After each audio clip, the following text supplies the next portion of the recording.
de fournir. Alors, bonsoir à tous. C'est vraiment un plaisir pour moi de partir de ce panel. Donc, en fait, je pense que ce que les startups font de mieux que les grands groupes, c'est au niveau des services. Parce que, bon, si on prend l'exemple par exemple, là, on est en train de parler de la 4G, okay, c'est-à-dire d'avoir une très grande bande passante. Mais après, si on met en place cette bande passante, est-ce que les opérateurs sont capables de proposer des services qui vont suivre? Hier, il y a un panéliste qui a dit que en Occident, la 3G est saturée. Elle est saturée pourquoi? Parce qu'il y a des applications qui sont terribles. Je pense pas. Et je pense que pour les opérateurs, après avoir mis en place, disons, ce réseau de la 4G, il va falloir qu'ils fassent appel aux startups, ok, pour tout ce qui est service, ça peut être dans le domaine. Et puis, vu le contexte africain qui est un marché très segmenté, je pense que les startups et PME sont plus proches des besoins des clients, en fait, des Africains. Okay? Et ils connaissent bien le marché africain et je pense qu'ils sont plus aptes à proposer des services qui répondent vraiment aux besoins des clients. Je pense au niveau des services, je pense que les startups ont beaucoup de choses à apporter aux grands groupes. Et voilà. Monsieur Diallo, merci beaucoup. Donc, Mohamed Diallo, directeur général de l'agence de Inbound et Marketing Digital by FIDE. Merci beaucoup Abdelaziz pour la question. Je pense que pour répondre à cette question en ce qui concerne les services qui pourraient être mieux développés par les startups que les entreprises, je répondrai en disant que les startups ont la possibilité de créer l'avenir et qu'elles peuvent apporter donc cet avenir-là et puis le mettre à disposition des grands groupes en fait. Ce que je veux dire par là, c'est qu'on est plus en contact avec ce qui se fait aujourd'hui en ce qui concerne les nouvelles technologies. On est plus en contact et je pense qu'on est plus à même de mettre en place des services disruptifs au niveau de l'Afrique et même au niveau du monde, c'est ce qu'on voit.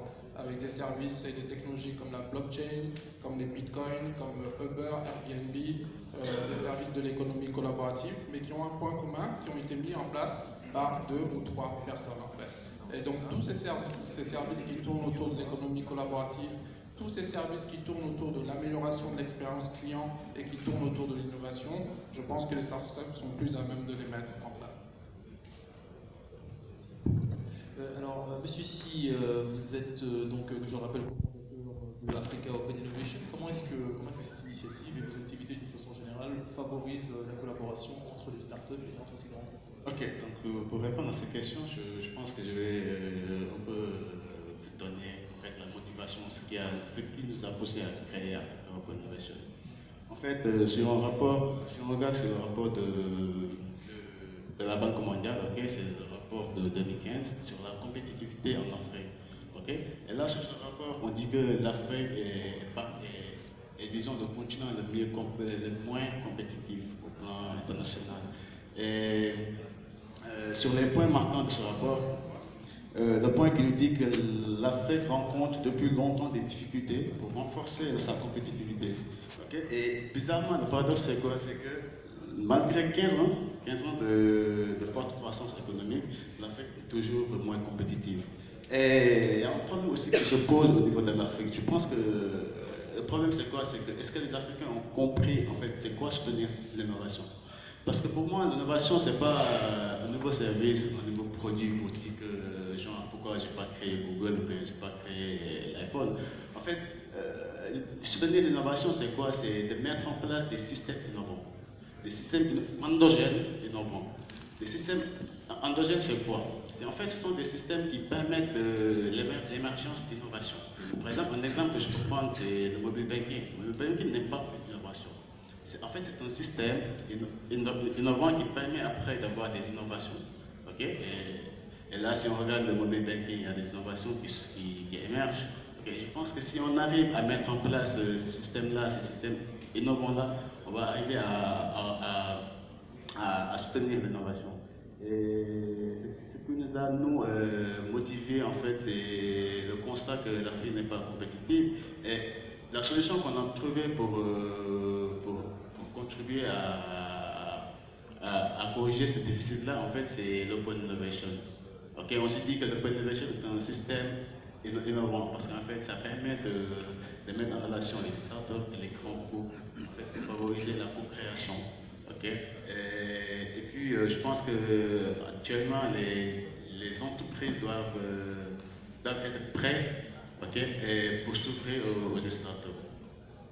Comment est-ce que vous les aidez aujourd'hui à être plus agiles, à être plus ouverts, à être plus préparés? En fait, on est en train de développer une plateforme digitale. Sur cette plateforme, il y a des services sous forme de défis quoi, disons. Donc il y a deux sortes de défis. Il y a le défi prime, il y a le défi personnalisé. Donc au niveau des défis prime, par exemple, un service qu'on a, c'est l'idéation. L'idéation, en fait, c'est de prototyper, de créer quelque chose. En fait, par exemple, un grand groupe qui a des problématiques, ou bien qui veut développer un nouveau service, peut faire appel aux startups. En fait, pas pour amener des idées, mais pour prototyper le service que le grand groupe va mettre en place. Il y a aussi des défis personnalisés. Donc, au niveau des défis personnalisés, on a deux sortes de défis. On a des défis, disons, les grands défis. Donc ça, c'est pour les grands défis, c'est à l'ordre qui dépasse l'entreprise en fait. Le dernier défi qu'on a, c'est les showcases. Les showcases, ce sont des défis qui tournent autour des problématiques comme l'énergie solaire, l'énergie, disons, l'eau, l'accès à l'eau, des choses comme ça, qui sont des vraies problématiques en Afrique. Alors, M. Diallo, M. Si évoque notamment le manque de compétitivité économique, la nécessité pour les entreprises d'être plus ouvertes, notamment d'être accompagnées par les startups pour arriver à résoudre de grandes questions, de grands challenges. Et vous avez évoqué, j'en ai parlé donc, en vous introduisant, le darwinisme digital. Alors, à l'heure justement du darwinisme digital, donc vous pourrez un petit peu nous expliquer, dont vous pourrez nous parler, comment est-ce que justement les entreprises peuvent aller plus loin, dépasser un petit peu ce qu'on fait aujourd'hui comme hackathon, comme challenge, etc. Où est-ce qu'on va? Merci beaucoup pour cette question. Effectivement, à l'heure du digital darwinisme, qui reprend la théorie donc, de Sir Charles Darwin, qui explique comment est-ce que la sélection naturelle se fait en fait, et qu'il faut constamment s'adapter pour pouvoir survivre. Nous pensons qu'avec ce qui se passe avec la révolution digitale, les entreprises et les organisations, et on parle bien des organisations, c'est-à-dire que même les administrations font partie de ce scope en fait, doivent s'adapter pour ne pas disparaître. Et ce qui se passe en fait, et ce que ces organisations pourraient faire pour ne pas disparaître, c'est donc pouvoir travailler avec ces startups. Et Monsieur Si a évoqué un point qui est très intéressant, c'est celui qui concerne l'open innovation. L'open innovation, simplement, faire en sorte que ces entreprises et ces organisations puissent définir leurs défis actuels, leurs défis de demain, que ça soit tant au niveau interne en ce qui concerne la manière dont elles travaillent, autant au niveau externe lorsqu'elles veulent trouver des produits qui sont des relais de croissance et qu'elles puissent inviter les startups à venir réfléchir sur ces problématiques-là pendant une journée, que ce soit sous forme de hackathon ou beaucoup plus longuement. Par contre, ce qui serait intéressant à partir d'un moment pour les startups, c'est de pouvoir aller beaucoup plus loin dans la relation avec ces entreprises. En faisant quoi? En utilisant par exemple le co-selling. Le co-selling, simplement, c'est une entreprise, une startup X qui a un produit, qui s'associe avec un grand groupe Y, qui mettrait à disposition sa base de données de clients, de manière à ce qu'ils puissent aller vendre ces solutions ensemble. Donc, sous simplement un schéma de revenu sharing, le grand groupe pourrait prendre sa part et la startup aussi pour avoir un peu plus de chiffre d'affaires. Donc il y a d'autres aussi actions qui peuvent exister, comme la co-communication aussi entre un grand groupe et une entreprise. Et je pense que c'est un schéma qu'il faudrait développer surtout sur nos marchés.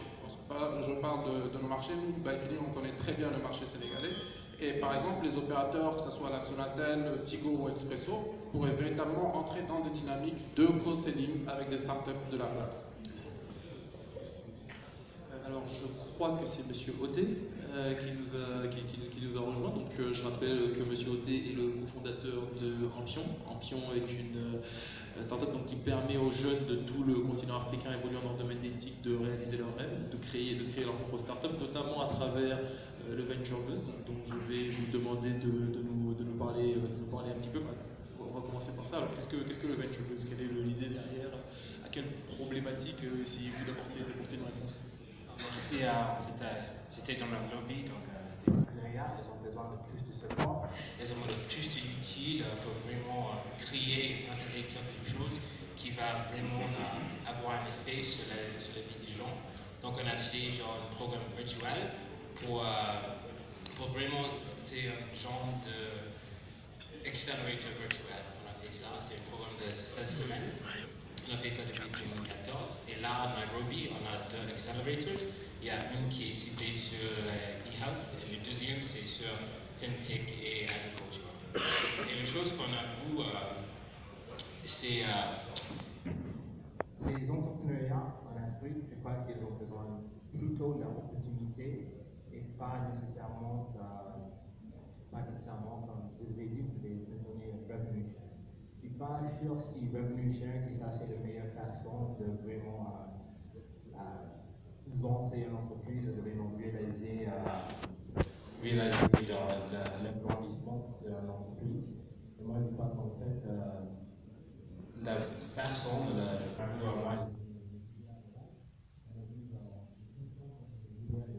des écosystèmes entrepreneuriaux de start-up dans des incubateurs, au sein d'accélérateurs, etc., c'est que le financement il est assez endogène.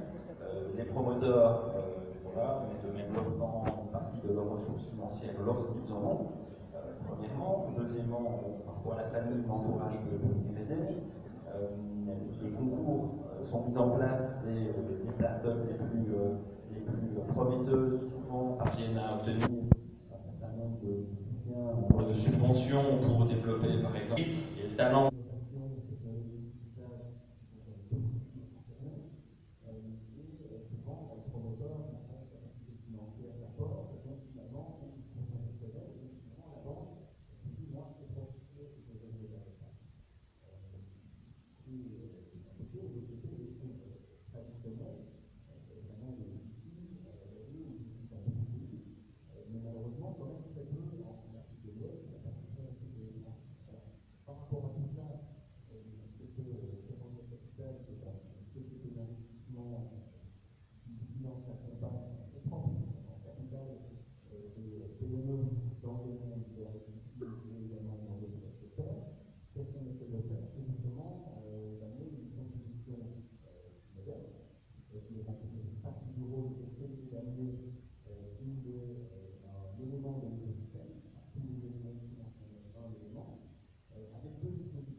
À ce moment-là, on va pouvoir regarder ce dossier, regarder voilà, bien sûr le concept, la technologie, le positionnement du marché, et voir dans quelle mesure on peut l'appuyer de manière différente et complémentaire sur une banque, mais en tout cas, on propre en disant voilà, nous, on va venir pour mettre avec tous les acteurs de l'écosystème pour se renforcer et se compléter.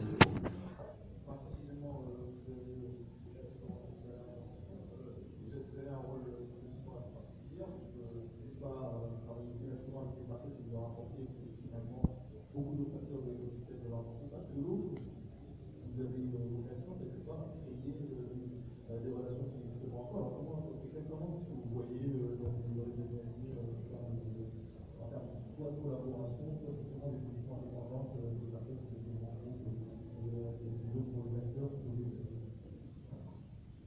Alors personne n'a une boule de cristal. Donc, mais effectivement, je crois qu'il y a deux tendances qu'on peut envisager et finalement souhaiter. C'est d'une part, je crois que le tissu, l'écosystème entrepreneurial en général et en particulier la tech, va quand même être amené à se densifier. On voit quand même beaucoup, quand moi je regarde les commentaires dans ce domaine, alors, la tech, les télécoms en Europe, à partir de 2008-2009, en Afrique de l'Ouest. Et si je regarde derrière moi, voilà, 2008-2009 et puis en 2016, il y a quand même beaucoup de choses qui se sont passées. Donc, la densification des écosystèmes, ça veut dire quoi? Ça veut dire que autour d'acteurs de type incubateur, accélérateur, hub,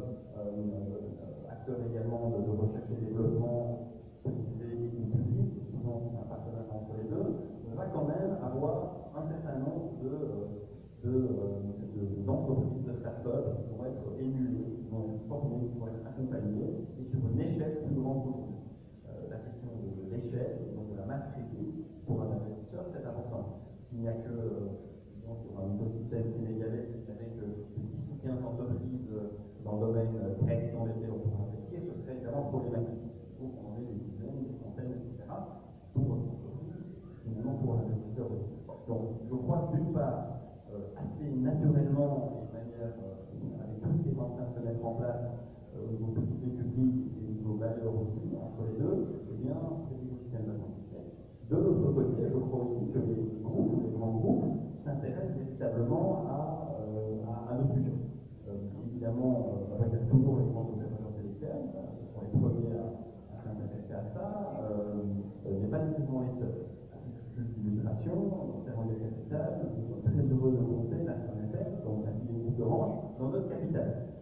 Si la Sonatel a décidé d'investir dans Ferroviaire Capital, dans un acteur comme Ferroviaire Capital, c'est pour pouvoir notamment avoir un poste de discussion concernant les petites entreprises, les startups de leur écosystème. Donc c'est encourageant de voir sur un mode indirect, bien des choses se font. Donc il y a les opérateurs télécoms et les opérateurs tech, mais il y a également d'autres grands groupes, et là, ici au Sénégal ou dans d'autres pays, on se rend compte que le caractère transverse de l'IT, de l'ICT, des technologies, après liées à la santé, on a un bon exemple tout à l'heure, en e-health, on peut parler de l'éducation, la citoyenneté, l'agriculture, etc., que ce côté transverse peut également appeler et intéresser d'autres groupes, pas uniquement les groupes et les user success que sont les opérateurs.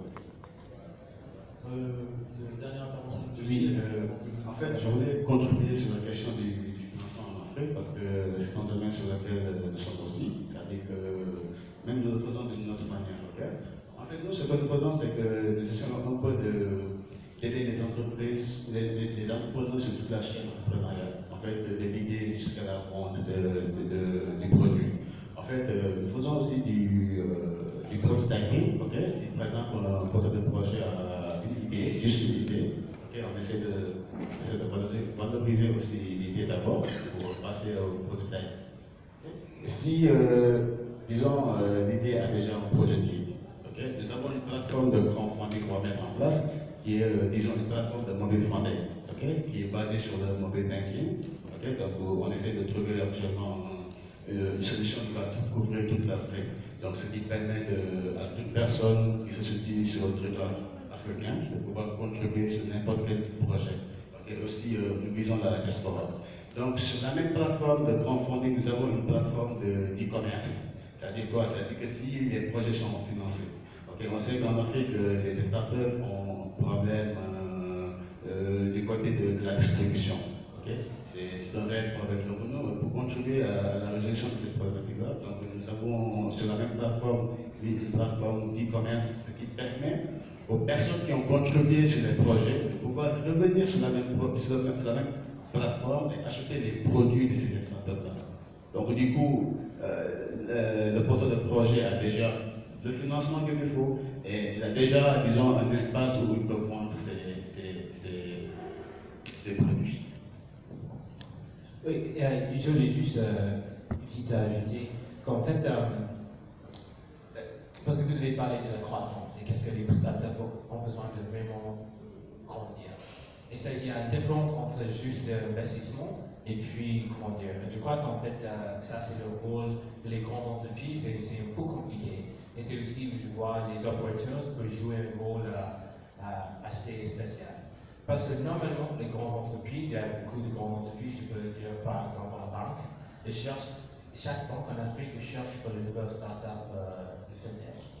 Mais qu'est-ce qu'ils cherchent vraiment? Est-ce qu'ils veulent vraiment faire grandir les startups ou est-ce qu'ils veulent assimiler, obtenir ces startups et prendre l'idée? Et ça, c'est en fait, on voit que ça, c'est le problème. Il y a beaucoup d'entreprises qui veulent être liées avec l'innovation, qui veulent trouver des startups, et pas beaucoup d'entreprises qui veulent vraiment aider les startups.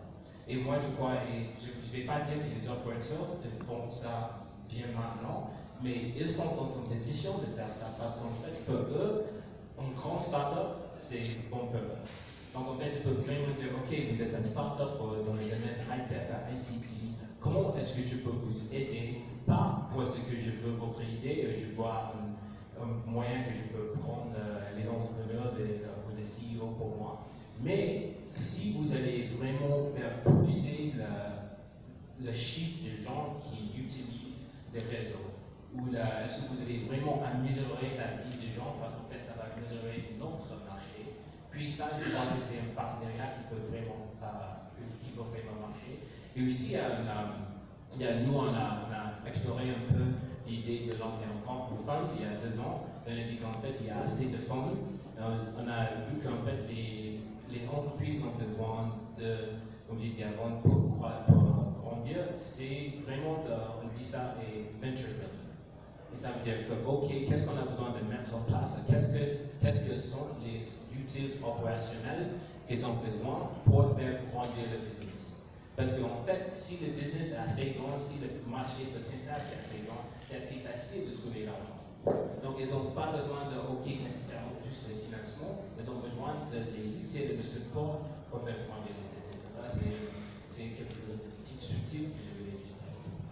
Une chute très pertinente, donc cette distinction en fait qui existe entre le financement, l'investissement, puis ensuite le processus de croissance qui permet à des entreprises de grandir et puis à des secteurs de trouver des solutions, de les améliorer. Est-ce que nous avons des questions dans la salle pour notre excellent panel? Je vais aider un tout petit peu le modérateur. Do you have any questions for this last and final panel of the day on tech innovation? And yeah, this gentleman here. Thank you for volunteering.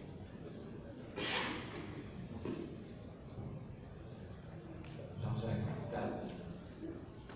Je voudrais poser une question. D'abord, je voudrais les féliciter à Baïfili pour le prix qu'ils ont obtenu. Et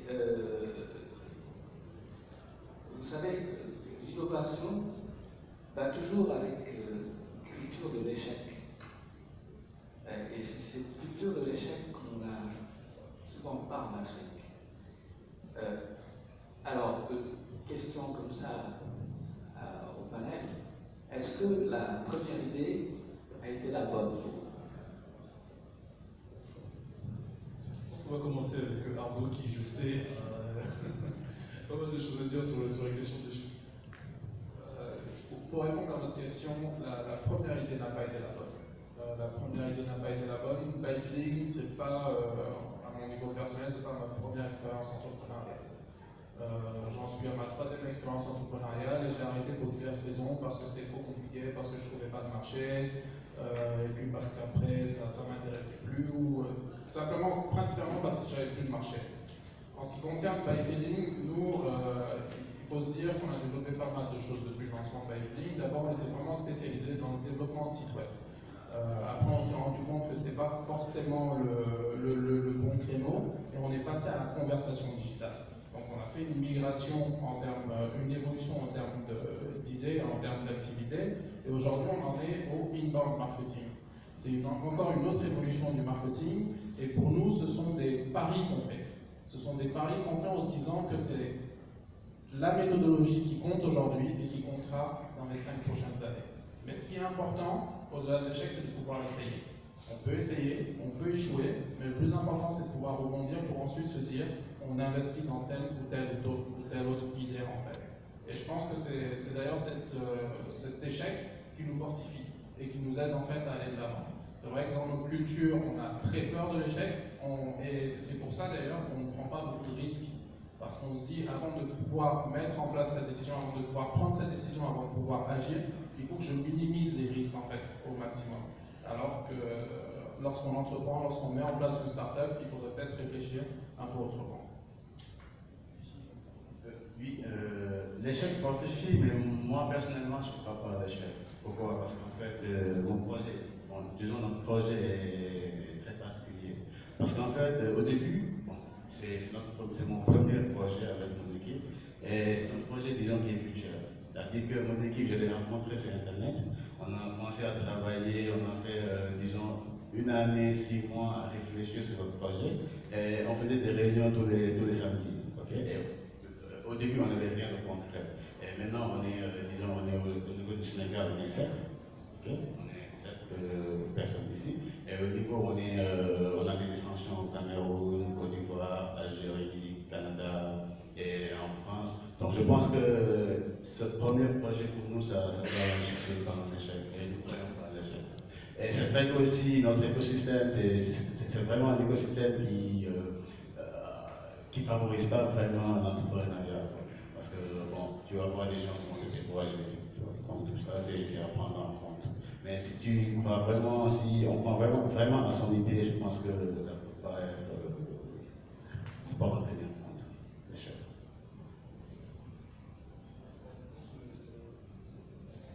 Est-ce qu'on a une autre question dans la salle? Y a-t-il une autre question? Is there another question? Here. Very active table. All the questions are coming. Voilà, merci beaucoup. Moi, je m'appelle Dieudonné Dama.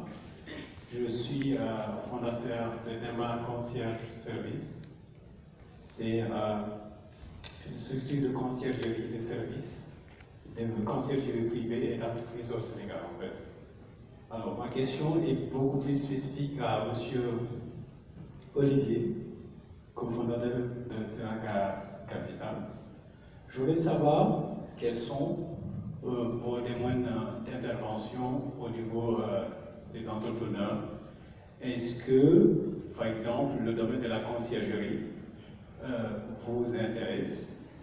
Et à quelle hauteur pourriez-vous aider, par exemple, une jeune start-up à décrocher un financement?